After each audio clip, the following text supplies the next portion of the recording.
तर माझ्या भावानं सर्वांना जय येशू. तर आज आज आपल्या जी विश्वासी भाव आहेत सर्व, जी आपण एकमेकांविषयी कसे राहतो, कसे वागावे आणि कसे राहावे. तर आज हा विशेष वचनावरती आपण बोलणार आहोत. तर हा व्हिडिओ शेवटपर्यंत पहा आणि हा व्हिडिओ वेळात वेळ काढून पहा माझ्या भावांनो.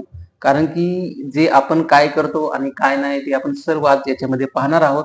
तर हा व्हिडिओ शेवटपर्यंत पहा आणि माझ्या भावांनो चॅनलला सबस्क्राईब करा आणि व्हिडिओला लाईक करा. कारण की हा व्हिडिओ थोडा पुढे जाईल.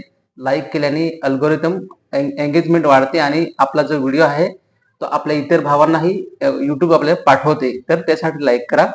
तर आपण चला पुढे जाऊ हा. तर रोम याचा 12वा अध्याय आणि 9वे वचन पहा. इथे आपण ख्रिस्ती माणसाने आपण कसं राहावे याच्यामध्ये लिहिलेले आहे. तर हा व्हिडिओ पूर्ण पहा इथे पहा. आपण सुरुवात करू आणि वेळात वेळ काढून हा व्हिडिओ पहा. तर इथे आपण चला इथे पाहू. मनात व आचरणात सद्गुणाचे प्रदर्शन व्हावे. आता बघा आपण ख्रिस्ती माणसाने कसं राहायचं ते पूर्ण याच्यामध्ये दिलेलं आहे. बघा इथे आपण कसं वचन 9 पाहू. ते प्रीती निष्कपट असावी, वाईटाचा विटा माना, जे बरे त्याला चिकटून राहा. पहा इथे वाईट निष्कपट म्हणजे आपण मनामध्ये काही कपट नाही पाहिजे. तशी प्रीती आपली ही निष्कपट पाहिजे आणि वाईटाचा विटा माना, वाईट ते सोडून द्या, ते घेऊच नका आणि बरे आहे त्याला चिकटून राहा, जे चांगले आहे त्याला चिकटून राहा. नंतर दुसरं 10वं वचन, बंधुप्रीतीने एकमेकावर ममता करा. इथे बघा बंधुप्रीतीने एकमेकावर ममता करा, आदर करण्यात एकमेकांस थोर माना. आदर करण्यात एकमेकांस थोर माना. आपण एकमेकांना एक चांगलं बोलायचं आहे, चांगलं राहायचं आहे, इथे सांगितलेलं आहे. नंतर पुढे 11 वचन, उद्योगात मंद नसून आत्मेत आवेशी व प्रभूची सेवा करणारेचा. आपण काम धंद्यात कमीपणा नाही पाहिजे. आपण काम पण करायचे आहे आणि प्रभूची सेवा पण करायची आहे. असं जसं मी आता करत आहे, कंपनीत कामाला जात आहे आणि थोडासा वेळ काढून आपल्या प्रभूची सेवा पण करत आहे. असं तुम्ही पण करायचे आहे. इथे आपल्याला कामात पण मंदही नाही पाहिजे. कामात आपण आळशीपणा नाही पाहिजे. कामामध्ये आपला जो कामाला पण वेळ द्यायचा आणि प्रभूची पण सेवा करायची. असं आपण इथे 11व्या वचनामध्ये आहे. आणि नंतर पुढे 12वें वचन, आशेने हर्षित, संकटात सहनशील आणि प्रार्थनेत टिकून राहणारे. इथे आशेने हर्षित आणि संकटात सहनशील म्हणजे कुठेही संकट आलं तरी आपण ते सहन करायचं आणि चांगलं राहायचं आणि प्रार्थनेत आपण सतत टिकत, इथे बघा प्रार्थनेत टिकून राहणारे असावे. आपली प्रार्थनेत सतत राहायचं आहे. तर पुढे 13वं वचन, पवित्रांच्या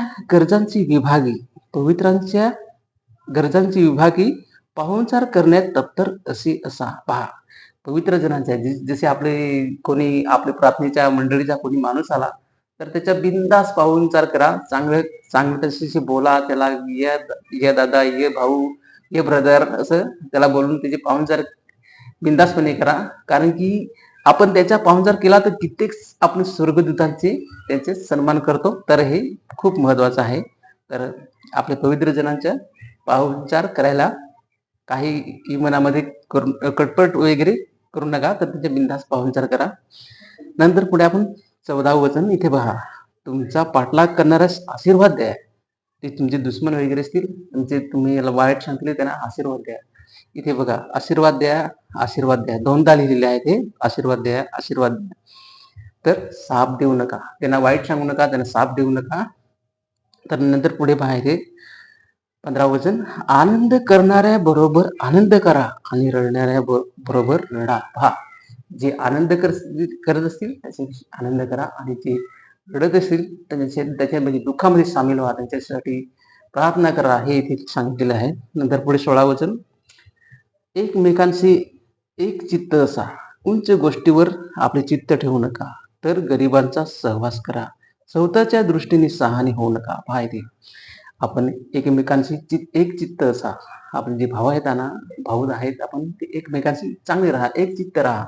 नंतर उंच उंच गोष्टीवर आपले चित्त ठेवू नका. म्हणजे आता मोठा होईल माझ्याकडे एवढं तेवढं म्हणजे उंच हे आहे ना, ते त्याच्यावरती आपण चित्त लावू नका. आपण जे होणार आहे ते प्रभू आपल्याला व्यवस्थित देईल. तर हे आपण एक विश्वासी भावानं हे लक्षात ठेवा.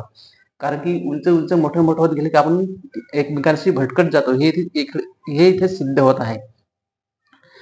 तर इथे बघा, इथे नंतर 17 वचन 17 वचन, वाईटाबद्दल कोणाचा वाईट करून फेड करू नका. बघा, आपण वाईट एखाद्याने केले आहे तर आपण त्याचे वाईट करायचे नाही आहे. तर सर्व माणसाच्या दृष्टीने योग्य अशा गोष्टीकडे लक्ष ठेवा. आपण आपण माणसासमोर योग्य ज्या गोष्टी आहेत त्यांच्याकडेच लक्ष ठेवायचे, अन्यथा वाईट गोष्टीकडे आपले लक्ष लावायचे नाही आहे. नंतर 18 वचन, साधेल तर तुमच्याकडून होईल तितके सर्व माणसाशी शांततेने राहा. आपण सर्व आपल्याला जमेल तेवढं सर्व माणसाशी शांततेने राहायचं आहे, चांगले प्रेमाने राहायचं आहे, असं आपले हे वचन सांगत आहे. तर हे तर तुम्हाला सर्व ठाऊकच आहे. आणि पुढे, प्रियानो, सूड उगू नका.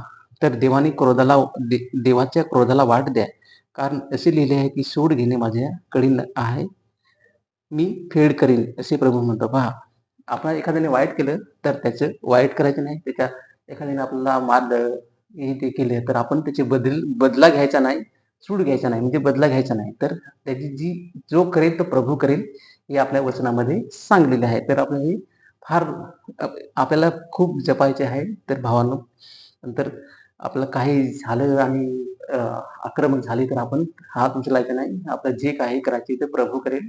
आपण सर्व चिंता, टेन्शन, सर्व भार आपल्या देवावरती द्यायचे आहे. नंतर पुढे 20 वचन, यास्तव तुझा वैरी भुकेला असला त्याला खायला दे, तो तहानलेला असला तर त्याला प्यायला दे, कारण असे केल्याने तू त्याच्या डोक्यावरची निखाराची रास झाकशील. पहा, आपण प्रभू येण्या अगोदर किंवा त्याच्या अगोदर, म्हणजे जे आपण काही दुश्मन वगैरे असतील आपले, जगात प्रभूमध्ये येण्या अगोदर कितीतरी काहीतरी असते आणि भानगडी वगैरे जुन्या जुन्या, जर ते आपला समजा वैरी असला, आपल्याला विरोध करणारा असला, किंवा अनेक असे आपण जे आपल्यावरती राग करणारे, त्यांना चांगले करा. तो भुकेला असला तर त्याला जेवायला द्या. त्याची काही त्याला गरज भासली तर त्याला ती गरज पूर्ण करा, कारण की त्याच्या जी डोक्यामध्ये जो राग आहे ना, तो सर्व त्याच्या निघून जाईल. की तो मग, अरे वा, काही तर चांगला आहे हा, तर माणूस चांगला हा दादा आहे आणि मी त्याच्या उगाचच राग करतो, असं मग त्याची जो राग मनामध्ये आहे तो सर्व निघून जातो. तर असं आपल्याला हे वचन सांगत आहे. त्याला चांगलं करायचं, भुकेला असेल तर त्याला जेवायला द्यायचं, आणि तर संकटामध्ये मध्ये असेल तर त्याला मदत करायची. तर नंतर पुढे पहा, इथे वाईटाने जिंकला जाऊ नको. आपण वाईट अजिबात करायचे नाही, कारण की वाईट केल्याने आपलं नाव खराब होते. नंतर, तर बऱ्याने वाईटाला जिंक. पहा, आपण चांगल्याने वाईटाला जिंकायचं आहे. तर आपण वाईट करायचं नाही, आपण लोकांचं, आपल्या भावांचं, सर्वांचं चांगलंच करायचं आहे. तर हा जो आपण ख्रिस्ती माणसाने कसं राहावं आणि कसं जगावं, या वचनामध्ये खूप मौल्यवान आणि महत्वाचे आपल्या प्रभूंनी सांगितलेले आहे. तर हे जे वचन आहे हे पूर्ण तुम्ही वाचा. रोम याचा 12वा अध्याय आणि 9 ते 21 पर्यंत हे पूर्णपणे वाचा. आणि हा तुम्हाला व्हिडिओ आवडला असेल, एक लाईक करा आणि चॅनलला सबस्क्राईब करा.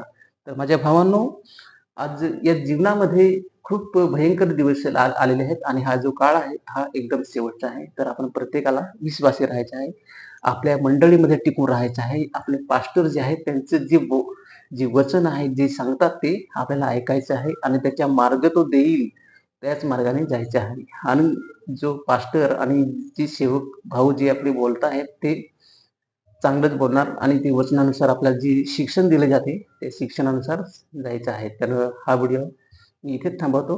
तर आपण भेटूया पुढच्या व्हिडिओमध्ये. तर माझ्या भावांनो, सर्वांना जय येशू. Bye bye.